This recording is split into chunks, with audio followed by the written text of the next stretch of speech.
नबी अलैहिस्सलाम के दुश्मन का भी यकीन है, दुश्मन का भी यकीन है कि दरे रसूल पर अगर कोई जाएगा तो सुनवाई होगी, खाली वापस आने वाला है नहीं। अब उमैया ने यह काम क्यों किया?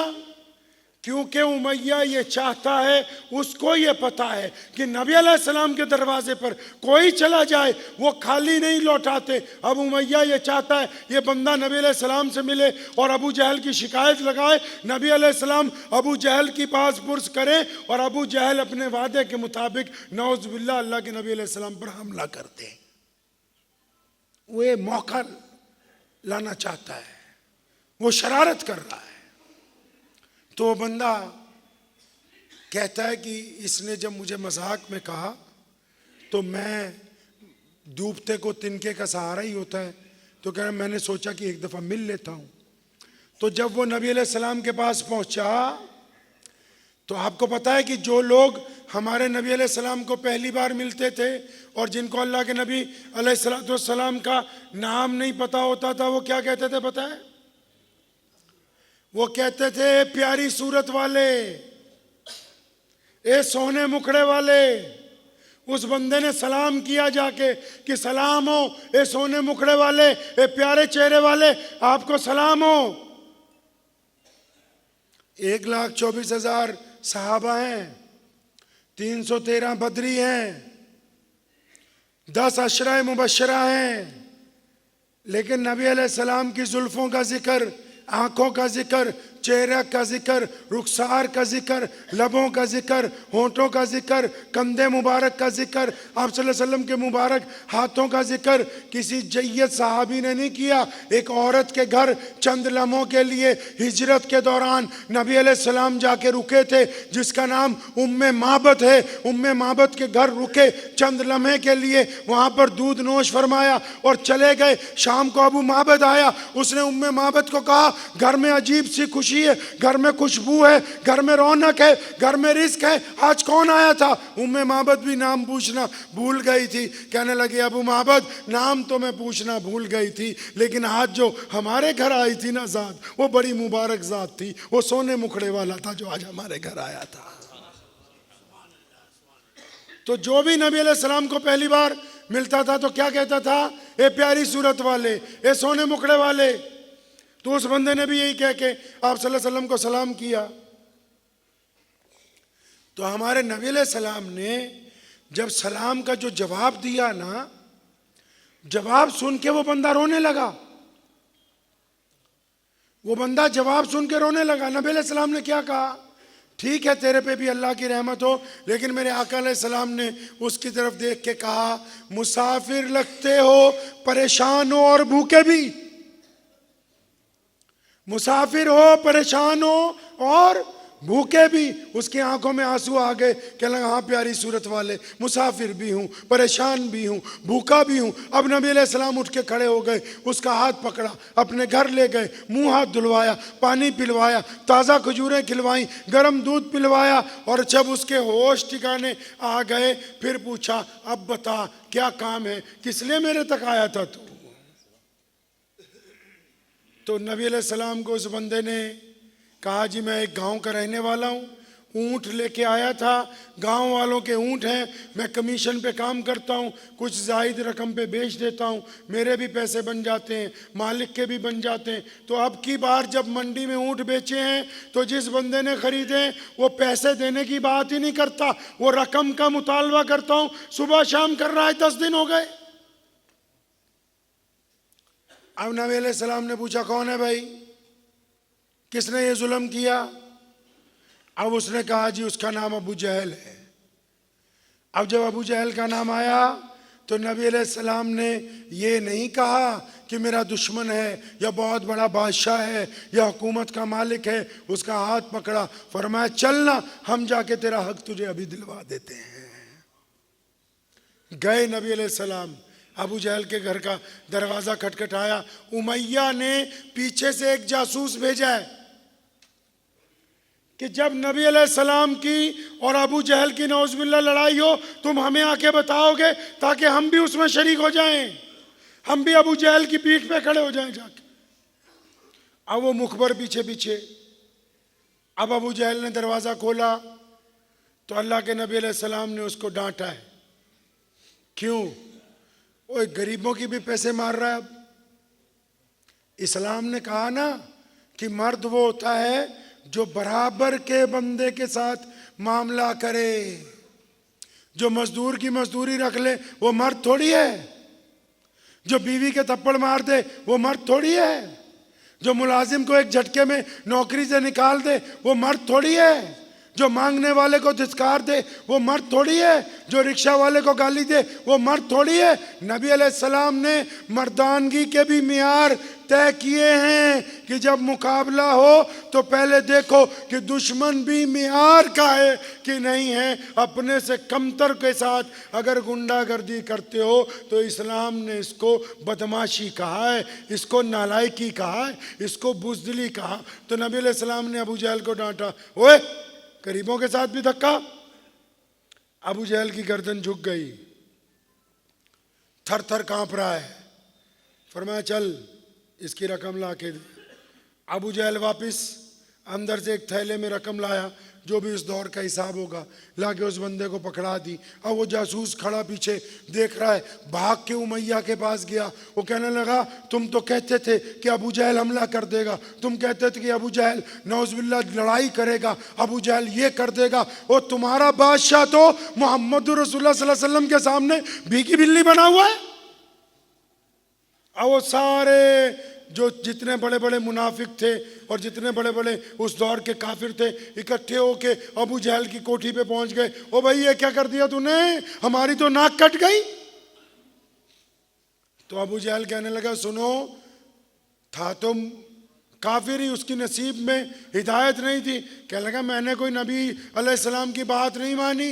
अब जब नबी अलैहिस्सलाम आए थे, जब मोहम्मद बिन अब्दुल्ला मेरे दरवाजे पर पहुंचे सल्लल्लाहु अलैहि वसल्लम, तो हवा में एक अज़दा फन फैलाए उनके पीछे खड़ा था और मुझे उसको देख के इतना खौफ हुआ और मैंने इस बात का यकीन कर लिया कि अबू जहल आज अगर तूने रसूलुल्लाह की बात ना मानी तो ये पूरा का पूरा तुझे निगल जाएगा। मैं तो अपनी जान बचाई है। अब आगे सुनो, वो बंदे को पेमेंट मिल गई तो नबी अलैहिस्सलाम उसको लेके चल पड़े। जब चल पड़े तो एक आधी गली गुजरने के बाद अल्लाह के नबी अलैहिस्सलाम उस बंदे को कहते हैं कि अब इजाज़त है मैं जाऊं। किसी ने एक मिसरा कहा है बहुत अच्छा, खुद ही भीख दें खुद ही कहें मंगते का भला हो। देते नबी अलैहिस्सलाम है ना, उनके दर पे कुछ जो जाता है वो खाली नहीं लौटता है। तो कहता है कि खुद ही भीख दें खुद ही कहें कि मंगते का भला हो। अब नबी अलैहिस्सलाम उसको कह रहे तू जा। अब वो कह रहा है कि नहीं मैं बाद में जाऊंगा। आपने अपना नाम क्यों नहीं बताया, मुझे नाम बताओ। अब आज के टाइम में तो आपको पता है कि अगर किसी को एक कंबल बांटना हो, एक आटे की थैली देनी हो, तो हम बोलते पहले भाई फेसबुक पे नाम लिख देना, हमारी सोसाइटी ने दिया। हाँ, आपका तो छोड़ो, हम मौलवियों का भी यही हाल है। अगर इश्तिहार में नाम ऊपर नीचे हो जाए तो आधे तो नाराज ही हो जाए कि हमारे वाले का नीचे है तुम्हारे वाले का ऊपर कैसे हो गया है।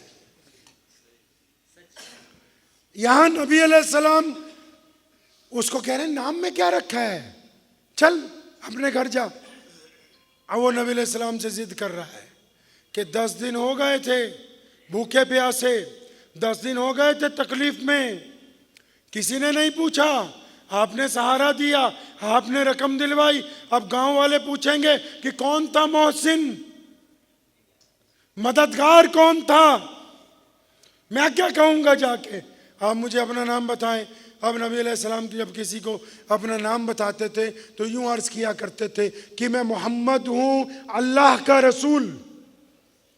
आप सल्लल्लाहु अलैहि वसल्लम की अंगूठी देखेंगे तो आप इसी तरतीब से उसके ऊपर वो कुंद है नाम कि मैं मोहम्मद हूं अल्लाह का रसूल हूं। तो जब ये बात कही ना तो वो बंदे ने नबी अलैहिस्सलाम के हाथ पकड़ लिए, या रसूलुल्लाह सल्लल्लाहु अलैहि वसल्लम आप हैं। अरे भाई तुम जानते हो कहता नहीं, मैं तो पहले दिन जब मक्के में आया हर एक दूसरे बंदे ने कहा कि यहाँ एक अल्लाह के रसूल हैं, तुम उनसे नहीं मिलना। मैं लोगों से पूछता था क्यों नहीं मिलना, तो लोग मुझे कहते थे सारी बातें उनकी अच्छी हैं, लेकिन अगर कोई उनसे मिल लेता है तो फिर वो उन्हीं का हो जाया करता है। तो या रसूलुल्लाह सल्लल्लाहु अलैहि वसल्लम अब तो आपसे मिल लिया, अब आप पहले मुझे अपना बना लीजिए, फिर मैं गांव तक जाऊंगा। उधर नबी अलैहिस्सलाम खाने काबा में गए, अल्लाह की तरफ से इशारा आ चुका है कि तैयारी करो, इस शहर को छोड़ना है, जाना है मक्के से। तो आप सल्लल्लाहु अलैहि वसल्लम खाने काबा के सामने खड़े। उस्मान बिन तला एक आदमी है जिसके पास चाबी है बैतुल्ला की। फरमाया इब्ने तला इधर आ, चाबी दे बैतुल्ला की, मैं अंदर नमाज पढ़ना चाहता हूं। तो उस्मान बिन तला ने क्या कहा, तो उसने कड़वी बात कही, कहने लगा कि अगर कुरैश का बच्चा भी आ जाए, यानी बादशाहों के घर से कोई बच्चा भी आ जाए, तो मैं उसको तो चाबी दे सकता हूं, आपको चाबी नहीं दूंगा। अब हमारे नबी अलैहिस्सलाम ने क्या किया, यहां भी उम्मत को समझाया। ये नहीं कहा उसको कि हम एक ही मोहल्ले के रहने वाले हैं, ये नहीं कहा कि कबीला एक है, ये भी नहीं कहा कि ये जो बैतुल्ला है ना, ये मेरे दादा नबी इब्राहिम अलैहिस्सलाम ने बनाया है, मैं इसका मालिक हूं। ये भी नहीं कहा कि इसके मौजूदा मुतवल्लियान अब्दुल मुत्तलिब मेरे सके दादा हैं। ये नहीं कहा नबी अलैहिस्सलाम ने कि जिस चीज की तू चाबी नहीं ना दे रहा, ये तेरा नहीं है, ये मेरी मलकियत है। कुछ नहीं कहा, अपना हाथ उठाया, उस्मान बिन तला के कंधे पर एक थपकी मारी। फरमाया इब्ने तलहा, लिख ले एक बात, एक वक्त आएगा ये चाबी हम तुझसे वापस ले लेंगे। यकीन देखें, उम्मत को ये समझा रहे हैं, पूरी कायनात के लोगों को ये समझा रहे हैं कि अगर कोई ऐसा वक्त है कि तुम मुश्किल में हो, परेशानी में हो, तो गिड़गिड़ाना नहीं है, रोना नहीं है, घुटने नहीं टेकने, मिन्नत नहीं करनी, बल्कि उस मुकाम के लिए जद्दोजहद करनी है कि जो आज तुम्हें कहते हैं कि तुम इस काबिल नहीं हो, कल को वो तुम्हारे कदमों के अंदर बैठे हो कि जनाब मालिक ही आप हैं इस घर के। थपकी मारी और रख ले चाबी, कोई बात नहीं, एक वक्त आएगा ये चाबी हमने तेरे से वापस ले लेनी है। और नबी अलैहिस्सलाम ने अबू बकर सिद्दीक को बुला के कह दिया था कि अबू बकर मेरे दोस्त तैयार रहना, हमको अचानक जाना है किसी दिन। अब इस बात को कई दिन के बाद अचानक नबी अलैहिस्सलाम एक दिन निकले, अबू बकर रज़ियल्लाहु अन्हु के घर पहुंचे, आवाज मारी आहिस्ता से कि अबू बकर। अंदर से आवाज आई, लब्बाइक या रसूलुल्लाह सल्लल्लाहु जोर से सल्लल्लाहु। अंदर से आवाज आई और नबी अलैहिस्सलाम बड़े हैरान, अबू बकर आप अपने कमरे में नहीं थे, सोने के कमरे में नहीं गए, हवेली तो बहुत बड़ी है, ये तो बाहर का दरवाजा है।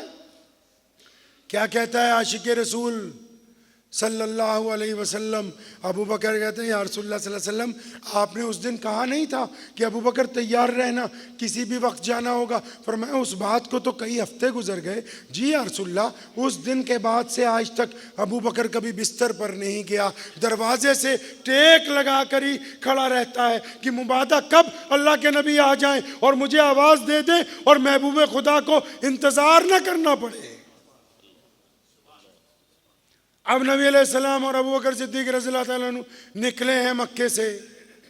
समझ आ रही ना बातें आपको मेरी? नहीं भाई, बात समझ आ रही है? नहीं, फिर तो ठीक है, क्योंकि हज़रत आजकल ट्रेंड है ना फतवे का, तो आजकल मुसलमान ज़्यादा फतवे देते हैं एक दूसरे के खिलाफ। हुज़ूर सल्लल्लाहु अलैहि वसल्लम की बातें कम होती हैं, एक दूसरे का रगड़ा तो ज़्यादा लगता है। इसलिए मैं पूछ रहा हूँ कि आपको सीरतुन नबी अलैहिस्सलातु वस्सलाम समझ आ रही है कि नहीं? इसी में तरबियत है। लीडरों के लिए तो ये तरबियत है कि घर पे कोई काम करवाने आ जाए तो नबी अलैहिस्सलाम की सुन्नत है साथ में चल के काम करवाना। कोई मददगार आ जाए तो रसूलुल्लाह की सुन्नत है उसकी इज्जत नफ्स का ख्याल रखना। कोई तुम्हें चैलेंज कर दे तो रसूलुल्लाह की सुन्नत है सब्र और इस्तकामत से उस वक्त भड़कना नहीं, बल्कि अपने आप के लिए उस दौर की तैयारी करना जब अल्लाह तबारक व तआला आपको उसके ऊपर हक अदा फरमाएंगे। अब यहाँ नबी अलैहिस्सलाम चले गए, पूरे मक्के में हाई अलर्ट हो गया। अबू जहल ने मीटिंग बुलाई, सारे उस वक्त जो बड़े होते थे ना, उस दौर के बड़े बड़े जो कबीलों के सरदार होते थे, सबके पास अपने अपने सिपाही होते थे। तो सारे मक्के के चारों तरफ सिपाही फैला दिए, किस लिए कि नाउज़ बिल्लाह नबी अलैहिस्सलाम को गिरफ्तार करना है। अब शाम हो गई, पता नहीं लगा, रात हो गई, तलाश जारी है, पता नहीं लगा। दूसरा दिन गुजर गया, पता नहीं लगा। दूसरी रात गुजर गई, पता नहीं लगा। रोजाना मीटिंग होती है, तो मीटिंग में मुखबरों ने ये कहा कि हमसे ये बात लिखवा लो कि 100% नबी अलैहिस्सलाम अभी तक डिस्ट्रिक्ट मक्का में हैं। अगर वो बाहर जाते तो हमारा पहरा इतना सख्त है, हमें पता लग जाता। तो इस बात की तो तसल्ली रखो, वो मक्के में ही हैं। चुनाचे पता नहीं लगा तो अचानक एक दिन एक मुखबर आया अबू जहल के पास। तो उसने आके क्या कहा अबू जहल को, कहने लगा मुझे भी नहीं पता कि नबी अलैहिस्सलाम कहाँ हैं, लेकिन जो उनको खाना पहुंचा रहा है, जो उनको पानी देने जाता है, उसका पता लग गया। अब अबू जहल बड़ा खुश हो गया, अच्छा कौन है? तो मुखबर ने कहा कि अबू बकर सिद्दीक की बिटिया है 17-18 साल की, अस्मा बिनते अबू बकर रजी अल्लाह ताला अन्हा। कहने लगा मैंने पक्की तरह मुखबरी की है, मैं कई बार पीछे गया हूँ, वो गुम हो गई, लेकिन ये सबूत पक्का है कि नबी अलैहिस्सलाम के सुबह शाम का खाना, उनका पानी अबू बकर सिद्दीक के घर से जा रहा है। अब अबू बकर सिद्दीक के घर से जा रहा है, उस वक्त पर्दे का हुक्म नहीं अभी आया था। अब अबू जहल बच्चे बच्चे को जानता था, सीधा पहुंच गया अबू बकर सिद्दीक रज़ियल्लाहु अन्हु की हवेली पे। ये जो बाबे अब्दुल अजीज है खाना काबा का, उसके बिल्कुल सामने वो एक होटल है जमजम टावर। वो मक्का टावर नहीं जिसमें चांद लगा है, वो नहीं, बिल्कुल सामने एक जमजम टावर है, गोल गोल बिल्डिंग बनी हुई, वो अबू बकर सिद्दीक रज़ियल्लाहु अन्हु का घर है। वो वहाँ अभी भी मस्जिद है, उसकी पहली मंजिल पे अबू बकर सिद्दीक के नाम पे। तो अबू जहल वहाँ पहुँच गया, दरवाज़ा खटखटाया तो अज़राए इत्तफाक अस्मा बिनते अबू बकर नहीं, दरवाज़ा खोला। अब जैसे ही अबू जहल ने देखा कि अस्मा है, उसने इतनी ज़ोर से पहली ज़रब मारी कि अस्मा इतनी शिद्दत से ज़मीन पर गिरी हैं कि उनका कान फट गया, जिस्म लहू लुहान हो गया। अब अबू जहल ने डंडा या नेज़ा लेके अस्मा को मारना शुरू किया, बता मोहम्मद रसूलुल्लाह सल्लल्लाहु अलैहि वसल्लम कहाँ हैं? अब जब ये जुल्म की इंतहा पहुँची ना, तो पीछे से एक बंदा आया, उसने अबू जहल के कान में कहा कि सरदार मक्का, ये जिसको तू मार रहा है ना, ये अबू बकर की शहजादी है, और अबू बकर कोई मामूली आदमी नहीं है, पूरे मक्के में उनका बड़ा ख़ानदान है। अगर ये तेरे हाथ से मारी गई, रसूलुल्लाह सल्लल्लाहु अलैहि वसल्लम को तो तू नहीं ढूंढ पा रहा, लेकिन अभी यहाँ तलवारें निकल जाएंगी। ये इस कबीले के लोग अपनी बेटी के कत्ल का बदला अभी लेने आ जाएंगे तुझसे। तो ये जो तू मूवमेंट चला रहा है हुजूर सल्लल्लाहु अलैहि वसल्लम के खिलाफ, वो रुक जाएगी, तुझे नया मसला खड़ा हो जाएगा। तो अबू जहल रुक गया, समझ गया वो।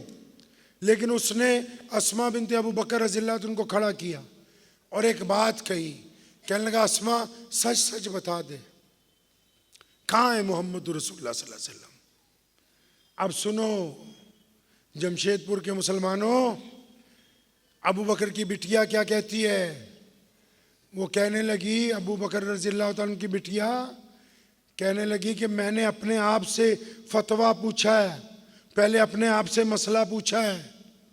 मसला तो आप लोग भी पूछने जाते हैं, आते रहते हैं हज़रत कुछ लोग मसला पूछने, नहीं तो हम तो मसला इसलिए पूछने जाते हैं कि मौलवी को उतारना है मुसल्ले से, मुफ्ती को निकालना है मदरसे से, सदर को हटाना है मस्जिद से, ट्रस्टी को निकालना है कमेटी से, पड़ोसी की बेइज्जती करनी है चौराहे पर।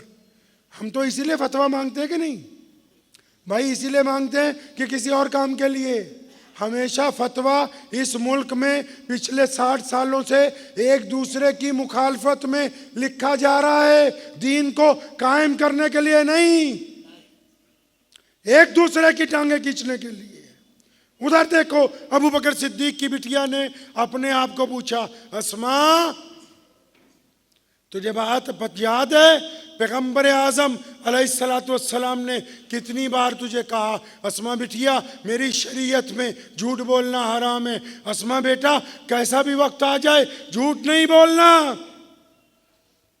अस्मा कहती मैंने अपने आप से कहा, अस्मा ये अबू जहल खड़ा हुआ पूछ रहा है और तुझे तो पता है कि नबी अलैहिस्सलाम कहाँ है, अगर तू झूठ बोलेगी ना तो तेरे नबी की शरीयत का नुकसान होगा। झूठ बोलेगी तेरा दीन तेरे हाथ से निकल जाएगा। झूठ बोलेगी तो लोग कल को कहा करेंगे कि मुसलमान मार की डर से झूठ बोल दिया करते हैं। अब अस्मा खड़ी हो गई पूरी जुर्रत से, जख्मी बदन है, सर से खून बह रहा है, कान फटा हुआ है एक, और पूरी ताकत से क्या कहा अस्मा ने, और फरमाया ए मक्के के चौधरीओ सुनो, तुम जो कहते हो कि अस्मा से कि रसूलुल्लाह कहाँ है, रब्बे काबा की कसम है अस्मा को पता है कि मोहम्मदुर रसूलुल्लाह कहाँ है। तुम अपनी पूरी ताकत लगा लो, अस्मा की बोटियां तो नोच सकते हो, मुझसे पता नहीं लगा सकते कि रसूलुल्लाह है कहाँ पर। मैं पता है, तुम पूछ नहीं सकते, लगाओ जोर की तरह लगाते हो। अब अबू जहल नामुराद लौट गया। अब हम लोग तो आपको पता है आजकल के 2026 के मुसलमान हैं, कुछ भी हो जाए तो हम सोचते हैं कि पहले मस्जिद वालों को तो पता हो कि आज फलां सेठ साहब ने नए कारपेट बिछाए, भी लोगों को तो पता लगे कि फलां बंदे ने मदरसे में क्या दिया। तो अस्मा रज़ी अल्लाह तआला अन्हा जो जख्मी है, अपने दुपट्टे से अपना जख्मी सिर बांधा और सीधा अपनी अम्मी के कमरे में नहीं गई, दादा के कमरे में नहीं गई, भाइयों के कमरे में नहीं गई, बहनों को उठाने नहीं गई, सीधा बावर्ची खाने में वापस गई। ताज़ा खाना नबी अलैहिस्सलाम के लिए फिर तैयार करवाती है, खाना तैयार करवा के दरवाजे के पास बैठ गई। रात का पहला पहर आया, गुजर गया, दूसरा पहर आया, गुजर गया, तीसरा पहर आया, मुखबर थक हार के वापस चले गए कि अस्मा आज पिटी है, आज हिम्मत नहीं है जाने की। जब देखा कि मुखबर भी थक हार के चले गए, रात का तीसरा पहर शुरू हो गया। अस्मा जख्मी होने के बावजूद गार में मोहम्मदुर रसूलुल्लाह सल्लल्लाहु अलैहि वसल्लम के लिए खाना लेकर पहुंच गई। अब अब्बा ने, अबू बकर सिद्दीक रज़ियल्लाहु तआला अन्हु ने जब अपनी बिटिया की हालत देखी ना, तो बाप ही होता है। बाप बहुत सारी तकलीफें बर्दाश्त कर सकता है, लेकिन बेटी का गम बर्दाश्त नहीं कर सकता। एक दफा मौला अली करमुल्लाह वजू ने मजाक में कह दिया था सैयदा फातिमा को कि इजाजत है मैं एक निकाह और कर लूं। सब लोग कर रहे थे, फातिमा नाराज हुई। नबी अलैहिस्सलाम को पता लगा तो नबी अलैहिस्सलाम ने अली को बुलाया, फरमाया सुन, सबके लिए इजाजत है, तेरे लिए नहीं, जब तक मेरी बिटिया है कोई दूसरा इस घर में नहीं आ सकता। वो मोहम्मद रसूलुल्लाह है। अब जब ये बेटी आई है ना, सुनो बेटियां कैसी हैं। वो बेटी को अबू बकर सिद्दीक पूछते हैं, बिटिया आप जख्मी हो, किसने मारा, गिर गई थी? अब्बू जी ये गैर जरूरी बातें हैं, खाना लेट हो गया, पहले दस्तरखान लगाएं, मोहम्मद रसूलुल्लाह के आगे खाना लगाइए, ये तो गैर जरूरी बातें, ये बाद में होती रहेंगी। अब नबी अलैहिस्सलाम ने देख लिया कि अबू बकर सिद्दीक कुछ सवाल कर रहे हैं बेटी से, तो आका अलैहिस्सलाम पूछते हैं, अस्मा बेटा क्या बात है? अब जब मोहम्मद रसूलुल्लाह ने कहा है ना कि अस्मा को पुत्र कहा, तो अस्मा की आंखों से जो बंधन बंधे हुए थे आंसुओं के वो टूट गए, आंखों से आंसू जारी हैं। या रसूलुल्लाह सल्लल्लाहु अलैहि वसल्लम आपका पता पूछने के लिए अबू जहल ने आज बहुत मारा। तो नबी अलैहिस्सलाम ने पूछ लेना जाके कभी अपने मौलवियों को, मुतअद्दिद मर्तबा हदीस में ये कहा कि मैंने तमाम सहाबा का कर्जा उतार दिया, जिसने इस्लाम पर जो एहसान किए थे वो बराबर कर दिए। अबू बकर सिद्दीक के घराने का नहीं। फरमाया क़यामत का दिन होगा, मैं उस वक्त अपने रब से झोली फैला के अबू बकर सिद्दीक के एहसानात का बदला दूंगा उस दिन। अब नबी अलैहिस्सलाम मदीनतुल मुनव्वरा में है। अब मदीना शरीफ में नबी अलैहिस्सलाम जब पहुंचे, और डाल दीजिए, अब नबी अलैहिस्सलाम मदीनतुल मुनव्वरा में, अब अल्लाह के नबी अलैहिस्सलाम मदीना मुनव्वरा पहुंच गए। तो पहुंच के क्या किया, क्या किया भाई मदीना मुनव्वरा पहुंच के? आपको पता है? हाथ खड़ा करके बताओ कि जमशेदपुर के मुसलमानों को पता हो, पता है? ऐसे तो आम लोगों को पूछने तो जरा मौलवी चुप रहे। पता है भाई? अच्छा एक बात बताओ, जरूरी भी है वो, ये मस्जिद बहुत शानदार है, बाकी भी बहुत मस्जिदें मैंने देखी हैं माशाल्लाह। तो आपके यहाँ जो एक बरादरी होती है जिसको मौलवी बोलते हैं, है जी, उसकी तनख्वाह क्या है यहाँ पर? बोलो, सारे चौधरी बैठे हो भाई, मौलवी को क्या तनख्वाह देते हो? ये 8,000 से शुरू है, 10,000, 15,000। तो शोएब भाई ये तो ज्यादा है, इसको कम कीजिए थोड़ा। कोशिश करें कि एक कटोरी में थोड़ा पानी लें और सब लोग जो जिम्मेदार हैं कोशिश करें कि क्या उसमें डुबकी लगाई जा सकती है। आपको क्यों नहीं पता कि नबी अलैहिस्सलाम ने मदीना में जाके क्या किया? क्योंकि आपका मौलवी दिहाड़ीदार मजदूर से भी आपने नीचे रखा है। जो बंदा लेबर का काम करता है उसको 700 रुपये रोज पंजाब में मिलते हैं, यहाँ भी 700 मिलते होंगे। जो मिस्त्री का काम करता है उसको 900 या 1,000 मिलते हैं। अगर 1,000 बने तो महीने की तनख्वाह 30,000 हो गई। आपका इमाम दिहाड़ीदार मजदूर से भी नीचे है। तो मोबाइल चाहिए किसका? कंपनी का। गाड़ी चाहिए कंपनी की। जूती चाहिए कंपनी की। कपड़े चाहिए कंपनी के। खाना पीना चाहिए कंपनी का। रिफाइंड ऑयल चाहिए कंपनी का। और दीन चाहिए। दीन के मामले में केला बेचने वाला बोलता है मैं फतवा दे दूंगा,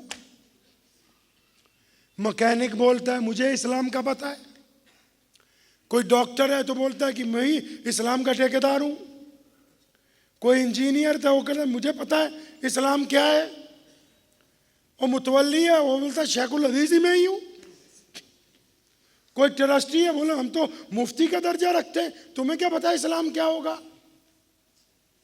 मेरे पास पंजाब वक्फ बोर्ड रहा एक बार, तो मैंने मौलवियों की जब तनख्वाह बढ़ाने के लिए मीटिंग बुलाई, सब मेंबर नाराज़ होने लगे, कहने लगे उस्मान भाई तुम ये क्या करने लगे हो। तो मैंने कहा छोड़ो इस तनख्वाह के मसले को, बाद में डिसाइड करेंगे। तो मेरे एक दोस्त हैं मेरे साथ ही थे, तो मैं कहा यार तुम्हारे जूते बहुत अच्छे। तो उन्होंने मुझे कहा कि मौलाना ये एडिडास कंपनी का जूता है, 25,000 का लाया हूँ।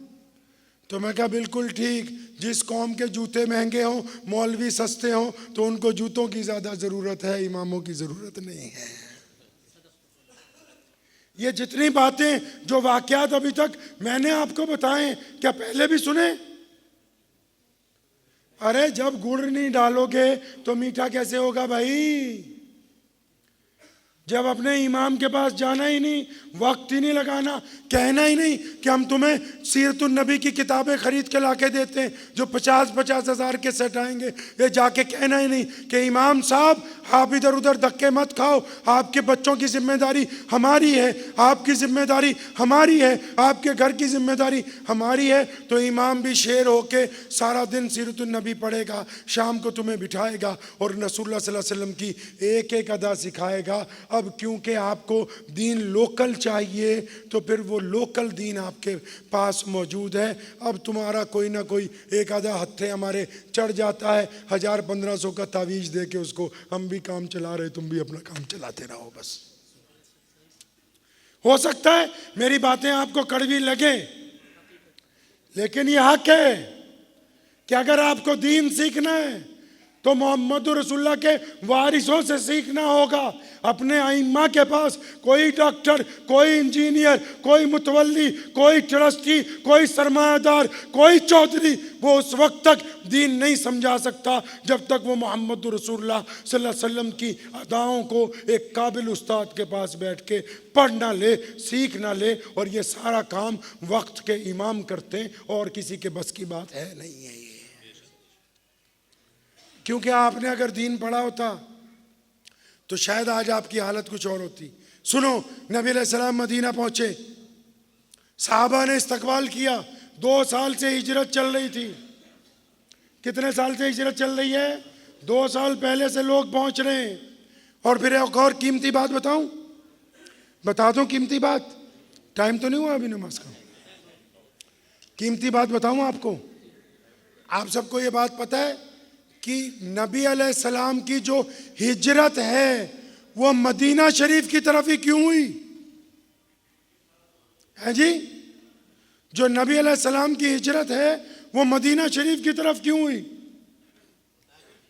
कोई बता सकता है? अरे ये मस्जिदें इस्तिंजा करके, वजू करके, मोटे कालीनों पे नमाज पढ़ने के लिए नहीं बनाई हैं। ये इस्लाम की दरसगाहें हैं, यहाँ तरबियत दी जाती है। अब आप पता नहीं इसको कैसे चला रहे हो। क्यों गए नबी अलैहिस्सलाम मदीना? अल्लाह ने क्यों मदीने को पसंद किया है? पता है आपको ये बात? मदीना मुनव्वरा को क्यों पसंद किया? सुनो कीमती बात, प्यारे नबी अलैहिस्सलाम के जो अब्बू हैं ना, हज़रत अब्दुल्ला का निकाह सैयदा आमना से मदीना मुनव्वरा में हुआ है। मदीना मुनव्वरा की रहने वाली हैं सैयदा आमना। नबी अलैहिस्सलाम के ननिहाल हैं मदीने। और नबी अलैहिस्सलाम के अब्बू जी हज़रत अब्दुल्ला एक कारोबार के सिलसिले में गए, वापसी में मदीना रुके, मदीना में बुखार हुआ, मदीना में इंतकाल हुआ। जन्नतुल बकी में रसूलुल्लाह के अब्बू भी हैं। आपको तो बस फोकट में दावा है कि हम हज़ूर सल्लल्लाहु अलैहि वसल्लम के आशिक हैं, कुछ पता नहीं कि नबी अलैहिस्सलाम की अदाएँ कहाँ हैं। और वो जिस ऊँटनी को रसूलुल्लाह ने कहा ना कि छोड़ दो, ये अल्लाह के हुक्म से बैठेगी, वो अल्लाह का हुक्म उसी वक्त नहीं आया। 5000 साल पहले एक बादशाह यशरब में पैदा हुआ। मदीने का पुराना नाम यशरब है। उसने एक महल नुमा कमरा बनवाया, उसमें नबी अलैहिस्सलाम के नाम एक चिट्ठी रखी और अपनी औलाद को वसीयत की कि जब भी वो नबी आएंगे हमारे यहाँ ठहरेंगे और ये ख़त उनको देना। अबू अय्यूब अंसारी उसी की औलाद में से हैं और रसूलुल्लाह की ऊँटनी उसी घर के दरवाजे के ऊपर जाकर बैठी है। अब नबी अलैहिस्सलाम पहुंच गए मदीना शरीफ। अब क्या किया नबी अलैहिस्सलाम ने मदीनतुल मुनव्वरा में जाके? भाई मस्जिद नहीं बनाई, पहले घर नहीं बनाया। अल्लाह के नबी अलैहिस्सलाम ने सहाबा से पूछा, भाई यहाँ कितने लोग ईमान वाले? या रसूलुल्लाह 50%। फरमाया लोकल गवर्नमेंट में कौन है? या रसूलुल्लाह यहूदी हैं। फरमाया तो फिर एक मुआहिदा हो जाए। पूछो मौलवियों से, बुखारी शरीफ में मिसाके मदीना का मुआहिदा मौजूद है कि नहीं? क्योंकि नबी अलैहिस्सलाम जानते हैं कि इस्लाम को तक़वियत मैदान सियासत की तरफ से आने वाली है। पहले मौजूदा हुक्मरानों के साथ नबी अलैहिस्सलाम की मीटिंग होती है, एक कोलैबोरेशन की गवर्नमेंट बनती है, फिर मस्जिद नबवी का क़याम होता है। आपको तो अभी यही पता नहीं भी इस्लाम शुरू किधर से हो रहा। नबी अलैहिस्सलाम ने जब मस्जिद बनानी शुरू की तो आपको तो पता ही होगा कि मस्जिद क्यों बनाते हैं। भाई मस्जिद क्यों बनाते हैं पता है नहीं? कहीं मेरे मेज़बान के पीछे ना पड़ जाना कि कैसा मौलवी पकड़ रहा है, सवाल पे सवाल कर रहा है। हम जहाँ जाते हैं जलसा करने नहीं जाते, हम बातें करने जाते हैं अपनी कौम के साथ। जलसा मकसद नहीं है, तब्दीली मकसद है। वो तब्दीली किसी और के लिए नहीं, मोहम्मद रसूलुल्लाह सल्लल्लाहु अलैहि वसल्लम के दीन के लिए। अब आपको पता है कि मस्जिद क्यों बनाते हैं? हाँ, नमाज पढ़ने के लिए। अब ये भी जरा बता दो कि नमाज क्यों पढ़ते हैं?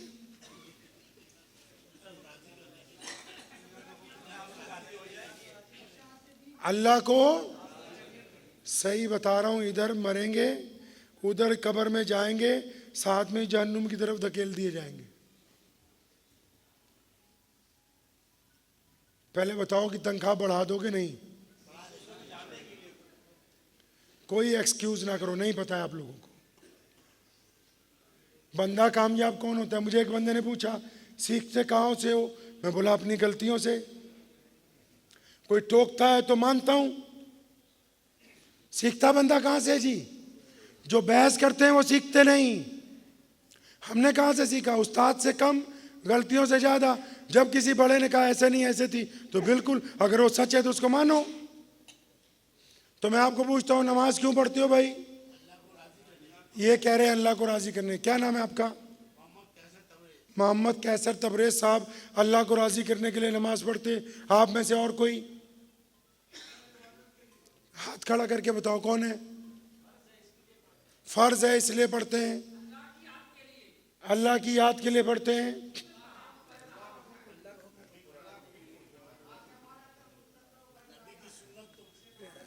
अब सुन लो मेरी बात कान खोल के, ईमानदारी से मौलवियों के पैर पकड़ लो, मौलवियों के पास बैठा करो, ईशा के बाद इनसे दीन सीखो, वरना ये जो आप चला रहे हो इससे गाड़ी तुम्हारी चलने वाली है नहीं है। अब आपको अच्छी लगे या आपको बुरी लगे, मैं साफ लफ्ज़ों में आपको कहता हूँ कि जिस तरीके का दीन आपने अपने अंदर बना रखा है, आप उस दीन से कई सौ मील दूर हो जो मोहम्मद रसूलुल्लाह सल्लल्लाहु अलैहि वसल्लम ने अता फरमाया। नमाज क्यों पढ़ते हो? कभी मौलवियों को पूछ लो नमाज क्यों पढ़ते हैं? कुरान ने कहा इन्ना सलाता, अब याद आ गया? नमाज इसलिए ताकि तुम गंदी बातें करनी बंद कर दो। नमाज इसलिए ताकि तुम अच्छे काम करने लगो। बुल्ले शाह रहमतुल्लाह अलैह पंजाबी के एक बड़े शायर गुजरे, उन्होंने एक जगह कुरान पाक की एक आयत का तर्जुमा किया, फरमाया नमाज भी नीति जानने हो। नमाज पढ़ी ते न्याज ना दिती। फरमाते हैं नमाज तो पढ़ता है, न्याज नहीं देता, ते तेरियां किस कम पढ़ियां नमाजा। फरमाया नमाज पढ़ता है तो न्याज तो देता नहीं है, फिर क्यों नमाज पढ़ता है? कुरान ने कहा अरअयतल्लज़ी युकज़्ज़िबु बिद्दीन फ़ज़ालिकल्लज़ी, और बोलो फ़ज़ालिकल्लज़ी वला यहुज़्ज़ु। सुनो यहाँ अल्लाह क्या कह रहे हैं। फरमाते हैं तुम्हारी नमाज खराब हो गई। या अल्लाह क्यों खराब हो गई? फरमाया नमाज तो पढ़ता है, यतीम के मुंह में लुकमा डालने नहीं जाता है। नमाज अल्लाह का हुक्म इसलिए है क्योंकि अल्लाह आपको अच्छा बनाना चाहते हैं। नमाज का हुक्म इसलिए है कि अल्लाह आपसे बुराइयां, ये वाला किस्सा भी आपको छोटा सा करके सुना देता हूँ देसी अंदाज में। हमारे नबी अलैहिस्सलाम को अल्लाह ने ऊपर बुलाया, मेराज की रात मीटिंग करनी है, अल्लाह के नबी अलैहिस्सलाम से गुफ्तगू होनी। अब जब मीटिंग में पहुँचे तो मीटिंग का एजेंडा मोहम्मद रसूलुल्लाह सल्लल्लाहु अलैहि वसल्लम ने सामने रखा कि अल्लाह आपने मुझे खातिबुन नबीयीन बना के भेजा है, खत्म नबूवत का ताज सर पे रखा है, तमाम अंबिया का इमाम बनाया। अब मैं भी चाहता हूँ कि दुनिया में जो लोग अल्लाह का नाम लें, जो मोहम्मद रसूलुल्लाह के दीवाने हो जाएं, तो वो पूरी दुनिया में से छुआछूत को ख़त्म करेंगे, वो नफ़रत को ख़त्म करेंगे, वो ऊंच नीच को ख़त्म करेंगे। या अल्लाह आपने इतना बड़ा काम दिया तो इतने अच्छे लोग मैं कहाँ से लाऊंगा जो इस काम को अंजाम देंगे? तो अल्लाह ने कहा था कि मेरे प्यारे महबूब हम आपको नमाज दे रहे हैं, जो नमाज पढ़ेंगे अच्छे हो जाएंगे। हम आपको रोज़ा दे रहे हैं, जो रोज़ा रखेंगे अच्छे हो जाएंगे। हम आपको ज़कात दे रहे हैं, जो ज़कात देंगे अच्छे हो जाएंगे। हमने आपको शरीयत मुताहरा दी है, जो इस पर चलेंगे अच्छे हो जाएंगे।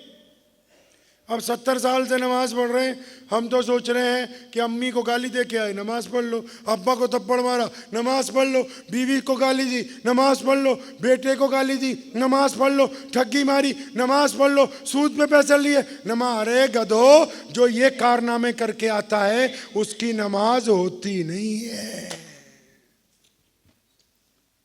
पता ही नहीं कि दीन क्या चाहता है। बस एक खोखला इस्लाम हमने अब अपने पास से बना लिया, जिसमें हम ही लोग हैं पंखे चलाने वाले, हम ही लोग हैं वक्त पे एसी बंद करने वाले, हम ही लोग धत्कारने वाले, हम ही पुचकारने वाले। अल्लाह और उसके रसूल सल्लल्लाहु अलैहि वसल्लम की तो गुफ्तगू ही नहीं हो रही। अब तो बस ये देखा जा रहा है कि दस्तरखान पर जो बड़े लोग हैं वो मौजूद हैं कि नहीं, ताकि कहीं ज़्यादा चंदा देने वाला नाराज़ ना हो जाए। गरीबों और मिस्किनों की बात तो करनी पीछे छोड़ दो बस। अब पता नहीं आपको अच्छी लग रही है बुरी, क्योंकि हमने कौन सा रोज रोज आना है, जितनी है आपको बता के जाएंगे इंशाल्लाह। अब नमाज इसलिए बनाई, अब नमाज में ये आइडियल क्यों रखा?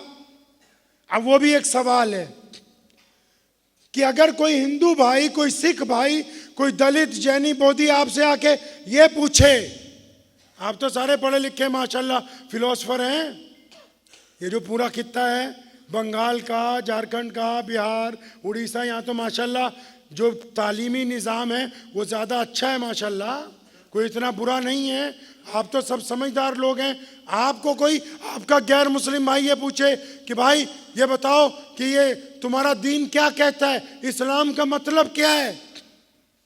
अब इतने लोग बैठे हैं, क्या आप 2 लफ्ज़ों में इस्लाम का मतलब समझा सकते हो? अब उन्होंने कहा इस्लाम का मतलब है सच बोलना। इन्होंने कहा नबी अलैहिस्सलाम से मोहब्बत करना। सभी इंसानियत को, जितने इंसान है सभी इंसानियत से एक जगह मिला देना। बिना मजाक के कह रहा हूँ, मौलवियों की तनख्वाह बढ़ा लो और ईशा के बाद इनके पैर दबाने लगो।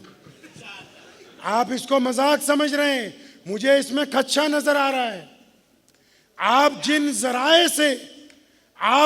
जराए से दीन सीखने की कोशिश कर रहे हैं वो जराए फासिक हैं।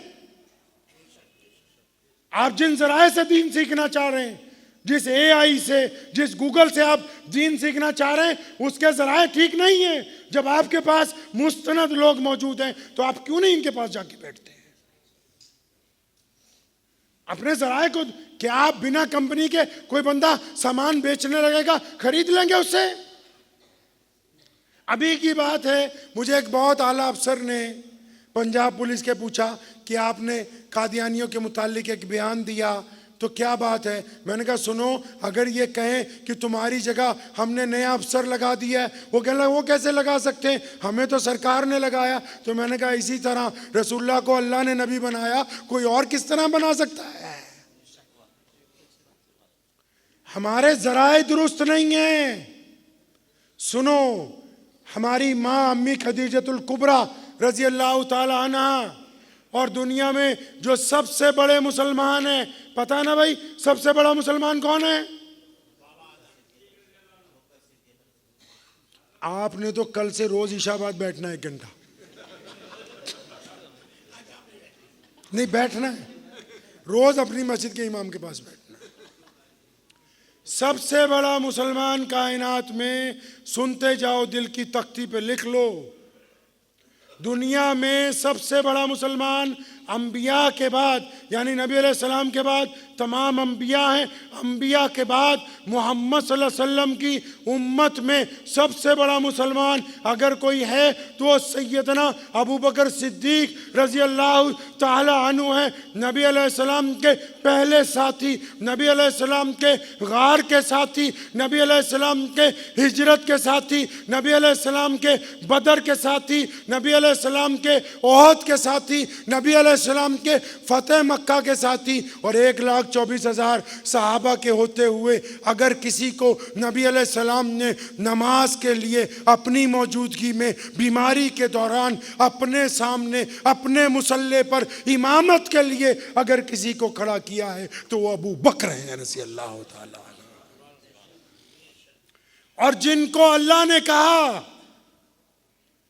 कि रसूलुल्लाह को कहा कि अबू बकर से पूछो मैं अल्लाह इससे खुश हूं, क्या ये भी मुझसे खुश है? वो सबसे बड़े जो मुसलमान थे उन्होंने पूछा था अपने दोस्त से, अपने महबूब से, अपने आका से, इमामुल अंबिया से कि या रसूलुल्लाह सल्लल्लाहु अलैहि वसल्लम आपने कहा अल्लाह एक है, हमने मान लिया। आपने कहा आप आखिरी रसूल है, हमने मान लिया। ए प्यारे पैगंबर, हमने अल्लाह को भी माना, आपको भी माना, अब करना क्या है? क्या करना है अब दुनिया में? तो नबी अलैहि सलाम ने 2 लफ्ज़ों में जवाब दे दिया, वो हमारा दस्तूर है। क्या कहा नबी अलैहि सलाम ने कि जो अल्लाह और उसके रसूल को मानेगा वो पूरी दुनिया के इंसानों को बराबरी का दर्जा देगा। वो किसी के मज़हब की वजह से, किसी के रंग की वजह से, किसी की ज़ात की वजह से उसको अपने से कमतर नहीं समझेगा। जो मुसलमान होगा वो पूरी दुनिया के लोगों को बराबरी का दर्जा देगा, वो किसी से छुआछूत नहीं करेगा। 2 लफ्ज़ी पैगाम, हमें तो वो भी याद नहीं। अब उस पैगाम को पहुंचाने के लिए अल्लाह ने नमाज दी कि प्यारे पैगंबर जो नमाजी होंगे ना वो नफरत नहीं करेंगे, जो नमाजी होंगे वो जुल्म के खिलाफ खड़े होंगे, जो नमाजी होंगे वो बेईमान नहीं होंगे, जो नमाजी होंगे वो सखी होंगे, जो नमाजी होंगे माँ बाप का एहतराम करेंगे। अब आज के नमाजी को पता ही नहीं है कि नमाज क्यों पढ़ते, वो तो बोला बस वज़ू हो गया, अजान हो गई, जाके 4 फ़र्ज़ पढ़ के आ जाओ। सुनो मैं बताता हूँ आपको, एक छोटा सा नुस्खा बताता हूँ कि नमाज किसकी होती किसकी नहीं होती। ये वज़ू करना, इमाम के पीछे खड़े होना, ये ज़रूरी है, फ़रोई मसाइल हैं। लेकिन जब आप नमाज़ पढ़ेंगे ना अभी ईशा की, अब नमाज़ पढ़ के जब आप बाहर जाएंगे, अब बाहर किसी की बहन बेटी अगर सड़क से गुज़र रही है, किसी की, सिर्फ अपनी नहीं, कोई भी हो, मुसलमान हो गैर मुस्लिम हो, अगर आप किसी की बिटिया की तरफ देख के आंखों में दिल में जिना का इरादा रखते हैं तो रब्बे काबा की कसम आप नमाज पढ़ के नहीं गए, आप ढोंग करके गए हैं। क्योंकि आपकी नमाज किसी की बेटी को जब इज्जत नहीं दे सकती तो फिर ये नमाज नहीं है, ये दिखावे की नमाज है, इसको अल्लाह नहीं चाहते हैं। आपकी नमाज अगर आपको बेईमानी से नहीं रोकती, गुंडागर्दी से नहीं रोकती, माँ बाप की बेअदबी से नहीं रोकती, पड़ोसी पर जुल्म से नहीं, फिर काहे की नमाज है ये नमाज नहीं। नमाज सिर्फ उन लोगों की कबूल हो रही है जिनकी नमाज उनको बुराइयों से रोक रही है। अब मस्जिद क्यों बनाई? अब आप नहीं बोलेंगे आज। अब मस्जिद क्यों बनाई भाई? हाँ जी,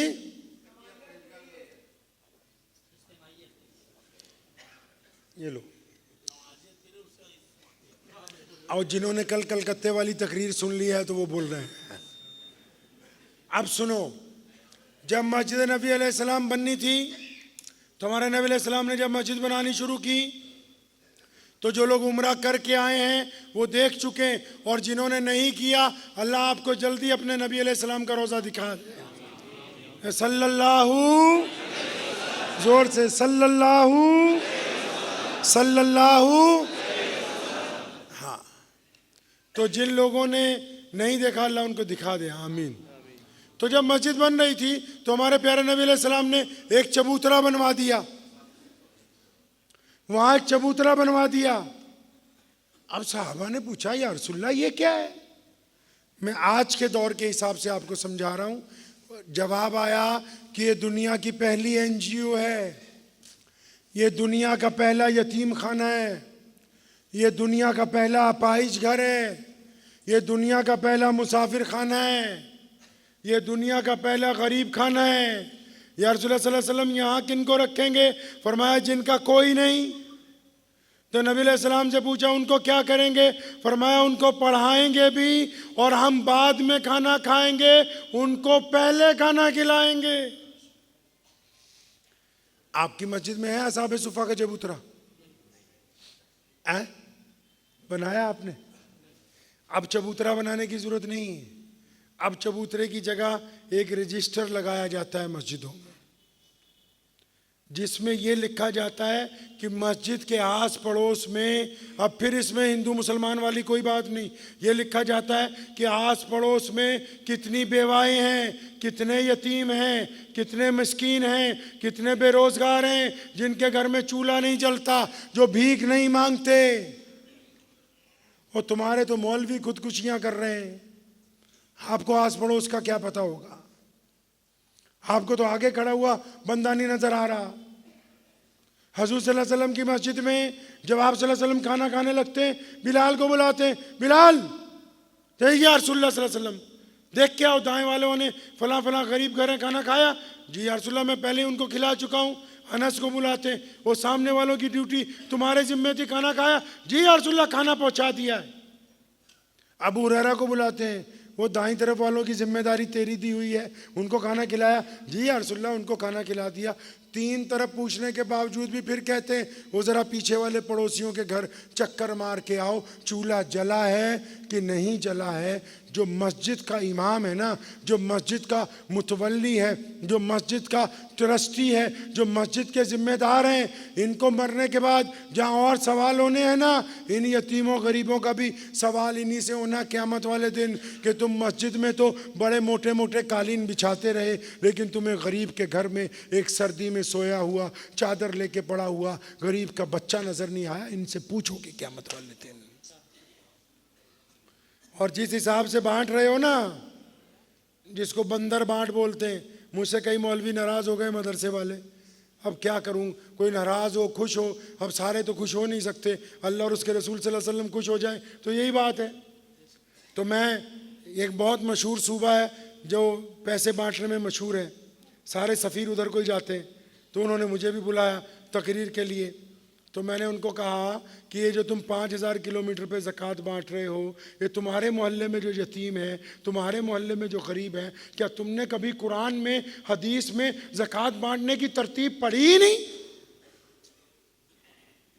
हम कब तक इस्लाम को जगह जगह मोड़ेंगे अपनी ज़रूरतों के मुताबिक?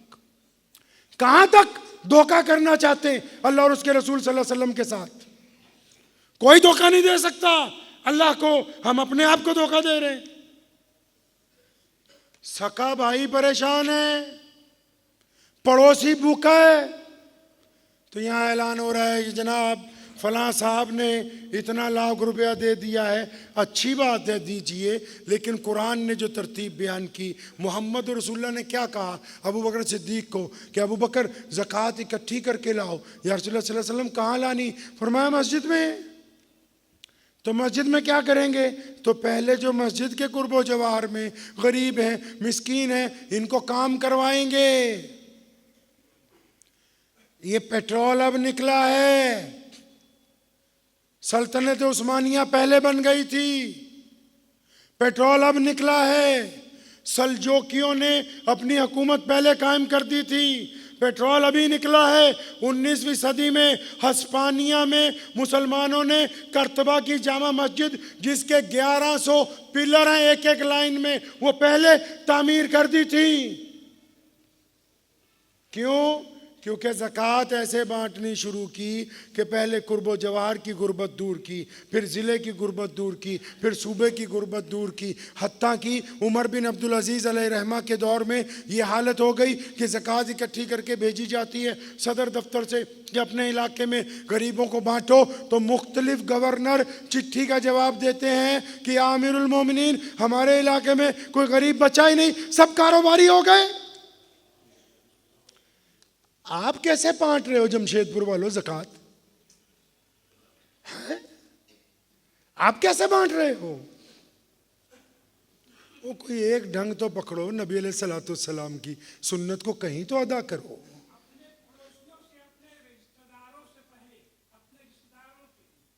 तो अपने अंदर कोई एक सिफ्त तो ऐसी पैदा कीजिए कि ये सारी बातें जो अब मैं आपसे कर रहा हूं, जो मुद्दे की बातें हैं, हमारे नबी अलैहिस्सलाम ने सामाजिक व्यवस्था को खूबसूरत बनाया। इस्लाम का मतलब समझते हैं सलामती, सलामती का मतलब समझते हैं मतलब अमन को कायम करना। अब अमन कैसे कायम होगा कि सारे गुलशन में एक ही रंग के फूल हो जाएं? क्या अमन ऐसे कायम होगा कि सारे एक ही तरह के कपड़े पहने? नहीं। हजूर सल्लल्लाहु अलैहि वसल्लम ने सहाबा को कहा कि जब दूसरे मुल्कों में जाओगे उनके किसी के मज़हब की इबादतगाह को नुकसान न पहुंचाना, उनके मजहबी रहनुमाओं का एहतराम करना, उनकी औरतों का, बच्चों का इकराम करना। क्यों? हम दुनिया को सलामती का पैगाम देने आए, हम ज़बरदस्ती का पैगाम नहीं देने आए कायनात में। अब हम पैगाम तो कहाँ दे पा रहे हैं, हम आपस में ही उलझ गए। तो पहले ये उलझन जो है इसको दुरुस्त करना होगा। करेंगे इंशाल्लाह, करेंगे इंशाल्लाह। तो इसको दुरुस्त करने के लिए ज़रूरी है कि जो इस्लाम की तस्वीर है, फोटो देखें हैं आप इस्लाम की? कहाँ? मैं पूछा हूँ इस्लाम की फोटो देखें हैं? नहीं देखे। ऐसा कीजिएगा, अभी यहाँ से जाके सब लोग अपने घर पे जाके अपने ही मोबाइल से अपनी एक अच्छी सी फोटो खींच लें और फिर रात को अकेले बैठ के उस फोटो को अच्छी तरह आज देखना है। अगर उस फोटो में आपको कोई बलात्कारी नजर आ रहा है तो आप नबी अलैहि सलाम के मुजरिम हैं। अगर उस फोटो में आपको किसी की बेटी से जिना का इरादा करने वाला नजर आ रहा है तो आप इस्लाम के मुजरिम हैं। अगर उस फोटो में आपको कोई मुनाफिक नजर आ रहा है तो आप इस्लाम के मुजरिम हैं। अगर उस फोटो में कोई ठग नजर आ रहा है तो आप इस्लाम के मुजरिम हैं। अगर उस फोटो में कोई बेईमान नजर आ रहा है आप इस्लाम के मुजरिम हैं। क्यों? क्योंकि ये जो हमारे हिंदू सिख भाई हैं ना, ये मस्जिद नहीं आते, ज़रूरत भी नहीं है, ये कुरान नहीं पढ़ते, उनको ज़रूरत भी नहीं है, लेकिन वो इस्लाम को जानते हैं। कैसे? क्योंकि वो अब्दुर्रहमान के साथ कॉलेज में पढ़ते हैं। कैसे? क्योंकि जुनैद के साथ वो काम करते हैं। कैसे? क्योंकि मोहम्मद शफ़ी के साथ उनका व्यापार है। अब जो मोहम्मद शफ़ी करेगा, जो अब्दुर्रहमान करेगा, जो मोहम्मद जुनैद करेगा, उनके नज़दीक तो वही इस्लाम है। तो ये मौलवियों ने सिर्फ ठेका लिया इस्लाम का। आप अगर कुछ गलत कर रहे हैं और सामने वाले को गलतफहमी हो गई कि यार मुसलमान तो बेईमान है, ये तो ठग है, तो कल क़यामत वाले दिन किसका गिरेबान पकड़ा जाएगा? ये तो आप कहते हो ना कि हम देवबंदी हैं, हम बरेलवी हैं, हम पठान हैं, हम अंसारी हैं, हम कुरैशी हैं, हम सैयद साहब हैं, हम मीर साहब हैं, हम डार साहब हैं। ये सारी गलतफहमियाँ आपको ही हैं। जो आपको देखने वाले हैं वो तो सिर्फ इतना ही जानते हैं कि ये मोहम्मदुर रसूलुल्लाह की उम्मत में से हैं। तो मैं ये नहीं कह रहा कि आप अपना मसलक बदलो, अपने मसलक पर टिके रहो पूरी ताकत से। उसमें भी एक राज की बात है, आपको बता दूं, अपने मसलक पर सख्ती से टिके रहो लेकिन दूसरे के मसलक को छेड़ो नहीं।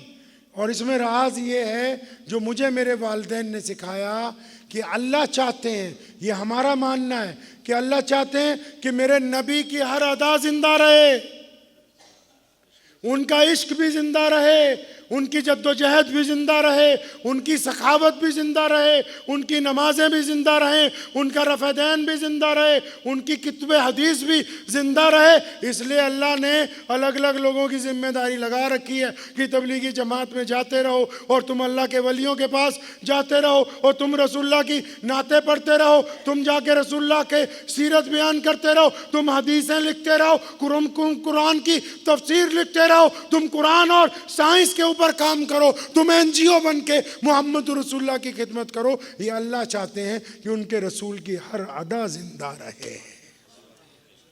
और ये सलाम का जुनून चढ़ता है, वो किसी एक जमात में चला जाएगा, 6 महीने वहाँ रहेगा, फिर दूसरी जमात में दूसरे मसलक में चला जाएगा, 6 महीने वहाँ रहेगा, हौसला खुल जाएगा, फिर तीसरे मसलक में जाएगा, फिर हौसला खुल जाएगा चौथे मसलक में, फिर हौसला खुलेगा तो टेबल पे बैठ के टॉक करेगा साहबा के मुतालिक 5वें मसलक में, और उसके बाद या तो फिर शकीली बन के इस्लाम से बाहर या फितना कादियानियत बन के इस्लाम से बाहर। इसलिए जिसने अपने मसलक को छोड़ दिया, पहले ये मसलक इस्लाम में जाने की सीढ़ियां थी, अब ये बाहर आने की सीढ़ियां हैं, इसलिए जो जहां खड़ा है उसको वहीं खड़े रहना है।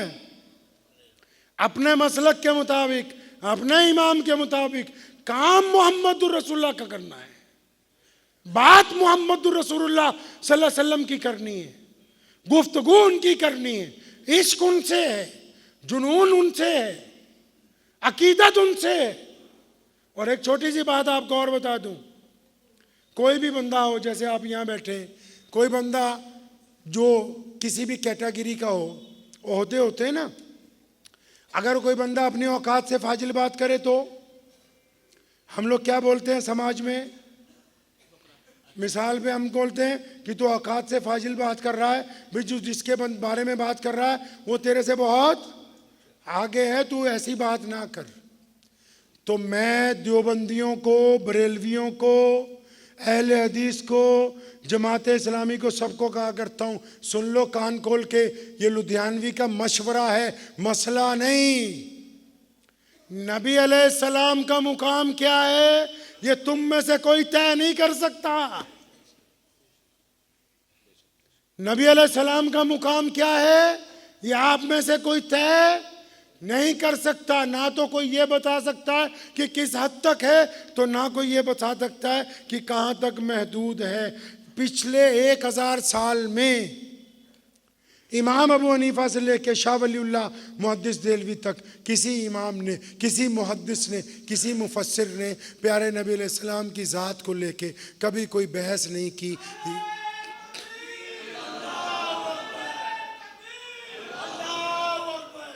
तो किसी ने भी कभी नबी अलैहिस्सलाम की ज़ात को लेके कभी कोई बहस नहीं की। ये आज के दौर में कई नालायक पैदा हो गए।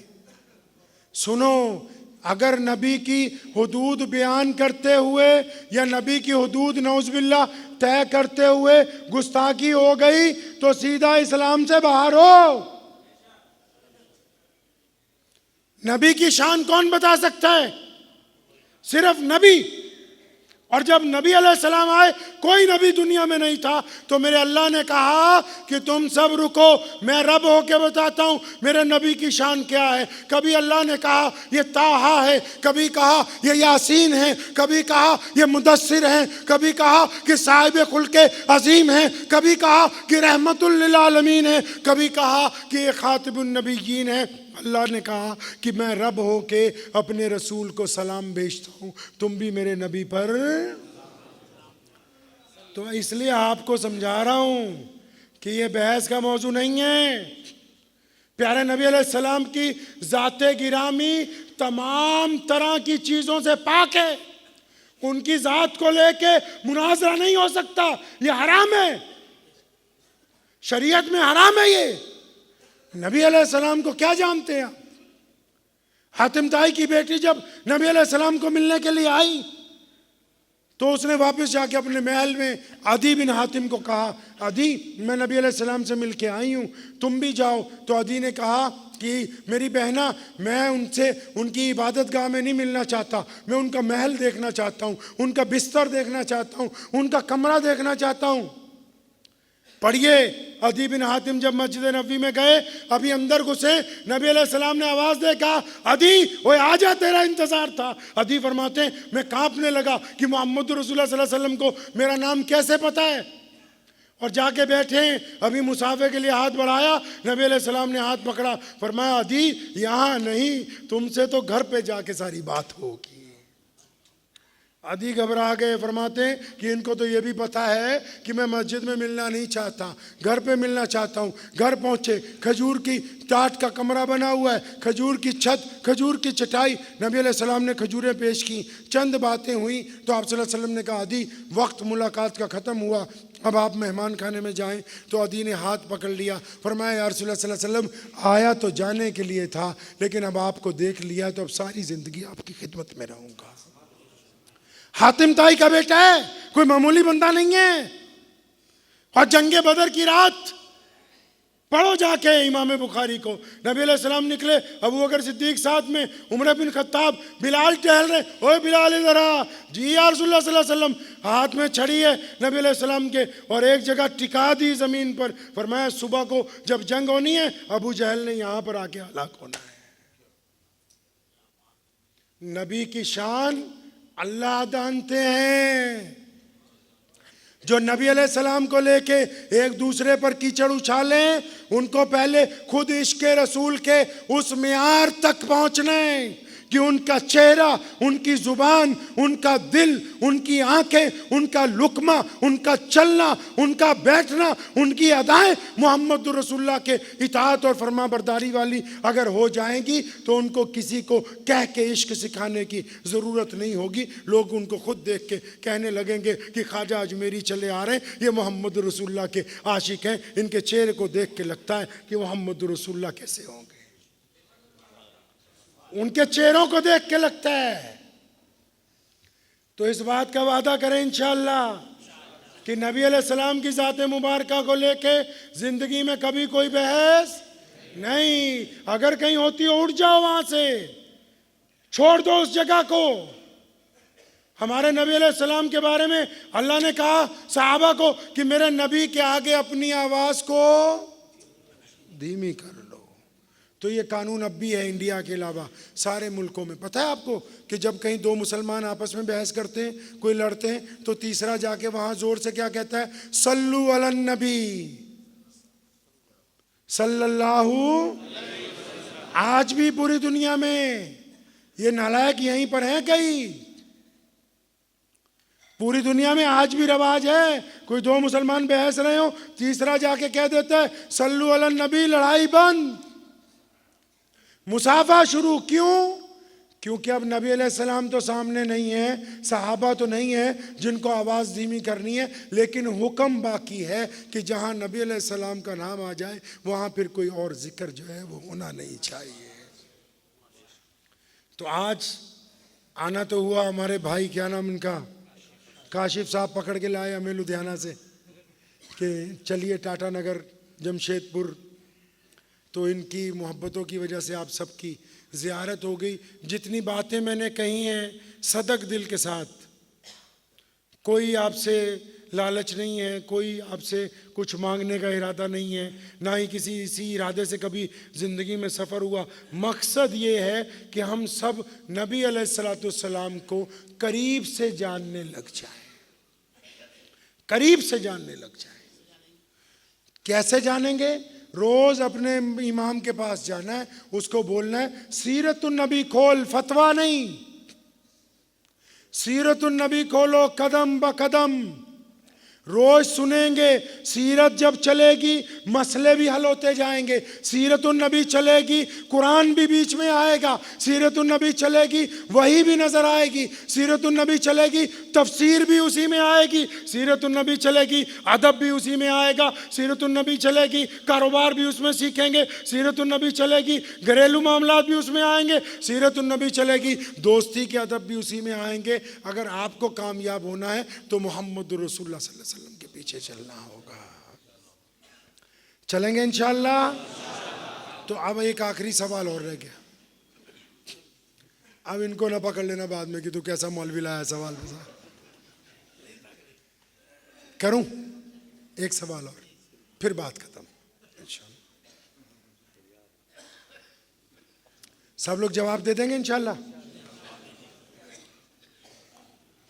एक पानी ठंडा हो गया, दूसरे गिलास में डालो। अच्छा, आप लोगों के पास दिल तो होगा,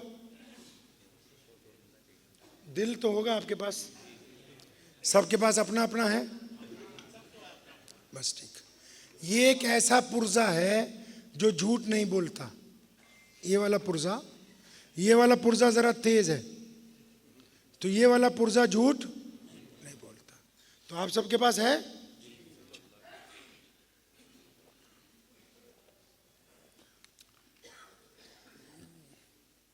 तो दिल पे हाथ रख लो। अब की बार जवाब मुझे नहीं देना है, ठीक है? आपका दिल इस तरफ है, इधर है, इधर थोड़ा जेब को हल्का करो। हाँ, तो पहले दिल पे हाथ रखिए, ऐसे रख लो, कुछ नहीं गुजरता, रख लो थोड़ी देर। ये तो वैसे ही रखवा रहा हूं ताकि आप जब बोलने लगे अपने आप से, और जब मैं सवाल पूछ रहा हूं तो झूठ नहीं बोलना है और जुबान से भी नहीं बोलना है, अपने आप को जवाब देना है। इस बार किसको जवाब देना है? हाँ, और चुप रहना है। जिसकी उम्र जो भी है, 10 साल, 15 साल, 20 साल, 25, 30, 40, 50, जिसकी जो उम्र है, और जिन खुश नसीब लोगों के घर पे अम्मी अब्बू जिंदा हैं, अपने दिल पे हाथ रख के बताओ, क्या कभी कोई ऐसी शाम आई है आपके घर में कि आप घर पहुंचे हो और आपने जाके अपने अब्बू के हाथ चूमे हो और उसको गले से लगाया हो और कहा हो, अब्बू जी यार मुझको तेरे से मोहब्बत तो बहुत है लेकिन मैं कह नहीं पाता हूं। कोई ऐसी शाम आपकी आई हो, और जिन बेचारों के माँ बाप मर गए, वो किसी शाम सारा झंझट छोड़ के कब्रिस्तान में अपने बाप की कब्र के पास उस पर हाथ फेरा हो जाके और ये लफ्ज कहे हों कि अब्बू जी आप नहीं हैं, अब मेरे पास सब कुछ है लेकिन तू नहीं। आपकी जिंदगी में कभी ऐसा वक्त आया? किसी रात आपने अपनी माँ को जाके कहा हो कि मेरे बाप को मरे हुए इतने साल हो गए, तुमने मुझसे कभी दिल की बात नहीं की, मैं आज तेरे पैर दबाऊंगा, तू मुझे बता। कोई वक्त आया आपकी जिंदगी में ऐसा? आप 5-6 दोस्त हैं, रोज चाय इकट्ठी पीते, खाना कहीं इकट्ठा खाते, आपको पता है कि फला फला दोस्त की तनख्वाह कम है लेकिन कभी मांगता नहीं है। क्या कभी कोई ऐसी रात आई हो कि उस रात में आपने अपनी हैसियत के मुताबिक किसी लिफाफे में 1000, 500, 10,000, 1 लाख जो आपकी औकात है वो डाल के अपने उस दोस्त के घर पे रात को छुप के गए हो और एक लिफाफा उसकी चौखट के नीचे सरका दिया हो, इस नीयत से कि ये मांगेगा तो इसकी बेइज्जती होगी, ये मेरा दोस्त है तो मैं इसकी कुछ मदद कर दूं? क्या आपने कभी कुछ ऐसा किया है? क्या आपने कभी किसी रोते हुए को हंसाया है? क्या आपने कभी किसी बीमार को रोज जाके कहा है कि अल्लाह ने चाहा तो तू ठीक हो जाएगा, तू घबराता क्यों है, मैं तेरे साथ हूं? क्या कोई दिन गुजरा है आपकी जिंदगी में कि आपने किसी गरीब को पकड़ा हो कि चल यार आज मैं तुझको अच्छे रेस्टोरेंट में खाना खिलाऊंगा? कभी ऐसा किया है आपने? मेरे नबी अलैहिस्सलाम फतेह मक्का की रात उम्मे हानी के घर गए थे। उम्मे हानी से पूछ लेना रजी अल्लाह ताला अन्हा से, ना खाना खाया ना गुफ्तगू की क्योंकि 20 साल बड़ी है, सामने बिठाया। हानी, नबी अलैहिस्सलाम की आंखों में आंसू है, हानी तुम तो मेरे अब्बू की भतीजी है, उनकी चहेती भतीजी है, तुम मेरी बहन लगती है। तुझे पता है कि मैं जब पैदा हुआ मेरे अब्बू इंतकाल कर गए थे। हानी मैंने तो अब्दुल्ला को नहीं देखा, मैंने अपने चहेते प्यारे अब्बू को नहीं देखा। उम्मे हानी को पूछते हैं नबी अलैहिस्सलाम तूने मेरे अब्बा को देखा है, आज की रात बता कि सैयदना अब्दुल्ला कैसे थे। जमशेदपुर के मुसलमानों, आखिर में बस यही कहना चाहूँगा कि अगर नबी अलैहिस्सलाम को पकड़ लेंगे ना तो दुनिया की दौलत भी कदमों में रहेगी और आखिरत में कोई रोकने वाला नहीं है। मेरे वालिद शेर इस्लाम मौलाना विरमान लुधियानवी का जब इंतकाल होने वाला था 5-10 दिन पहले अपने एक भाई के साथ बैठे, फरमाया इधर आ कि अगर किसी की वजीर आला से बनती हो तो उसकी कार को क्या बैरियर पे रोका जाएगा? भाई कहने लगे नहीं, तो फरमाया हमारी मोहम्मदुर रसूलुल्लाह से बनती है। हम सबको अंदाजा है कि हम सब की कितनी कितनी बनती है। अपना ताल्लुक उनसे अच्छा बना लेंगे इंशाअल्लाह। दुआ कीजिए अल्लाह मुझे भी और आप सबको इन बातों पे अमल की तौफीक अता फरमाए। अल्हम्दुलिल्लाहि रब्बिल आलमीन अर्रहमानिर रहीम मालिकी यौमिद्दीन इय्याका नअबुदु व इय्याका नस्तईन इहदिनस सिरातल मुस्तकीम सिरातल लज़ीना अनअमता अलैहिम गैरिल मग़दूबि अलैहिम वलद्दाल्लीन। अल्लाहुम्मा सल्लि अला मुहम्मद व अला आलि मुहम्मद कमा सल्लैता अला इब्राहीम व अला आलि इब्राहीम इन्नका हमीदुम मजीद। या अल्लाह जितनी बातें हुई हैं आप हम सबको इस पे अमल की तौफीक अता फरमाए। इस पूरे शहर पर अपनी रहमत नाजिल फरमाए, पूरी कौमों पर अपनी रहमत नाजिल फरमाए। मुल्क के मुसलमान, हिंदू, सिख, ईसाई तमाम कौमों को प्यार से रहने की तौफीक अता फरमाए। ये मुख्तसर दुआएं हैं जिन लोगों ने प्रोग्राम करवाया और बिलखसूस जिन्होंने ये मस्जिद बनाई है, या अल्लाह उनको जज़ाए खैर अता फरमा। और या अल्लाह आपसे दुआ है कि इस मस्जिद को क़यामत तक कायम रहने का फ़ैसला फरमा। इसे क़यामत तक कायम रहने का फ़ैसला फरमा दे, हमारी नस्लों में दीन को दाखिल फरमा दे। इन दुआओं को प्यारे पैगम्बर जनाब मोहम्मद रसूलुल्लाह सल्लल्लाहु अलैहि वसल्लम के सदक़े कबूल फरमाइए। अल्लाहुम्मा बारिक अला मुहम्मद व अला आलि मुहम्मद कमा बारकत अला इब्राहीम व अला आलि इब्राहीम इन्नका हमीदुम मजीद व सल्लल्लाहु तआला अला खैरि खल्क़ि अजमईन व बिरहमतिका या अरहमुर राहिमीन।